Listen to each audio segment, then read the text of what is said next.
गतकाली पूर्वाह्न 10 घटिका समय सौर विज्ञापित अंचल परिषद छत्रपुर जड़े विशिष्ट शिक्षाविद तथा प्राक्तन डीआई मिहिर कुमार दास बासभवन में सहधर्मिणी जड़े आदर्श गृहिणी और प्रधान शिक्षयित्री प्रणति पट्टनायक प्रथम वार्षिक श्राद्ध उत्सव खूब धूमधाम एक बर्णाढ़ परिवेश मध्य अनुष्ठित हो जाए। जिला एवं जिला बाहर बहु शुभेच्छु उपस्थित रही श्रद्धासुमन ज्ञापन करते।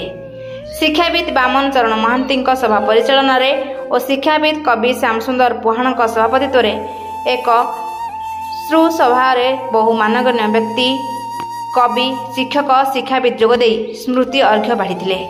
स्वर्गता प्रणति पट्टनायक 2/8/52 मसीह मयूरभंज जिले में जन्मलाभ कर शिक्षकतार जीवन आरंभ कर जड़े शिक्षा अधिकारी भाव अवसर ग्रहण करते।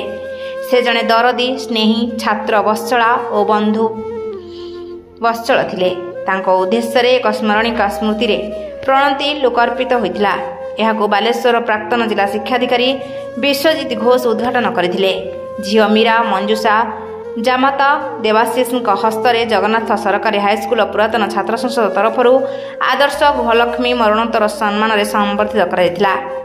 अयोध्यार अवसरप्राप्त प्रधान शिक्षक तथा अवसरप्राप्त शिक्षक संघर सभापति बसंत कुमार खुंटिया नेतृत्व में नीलगिरी अंचल बहु शिक्षक बंधु उपस्थित थिले।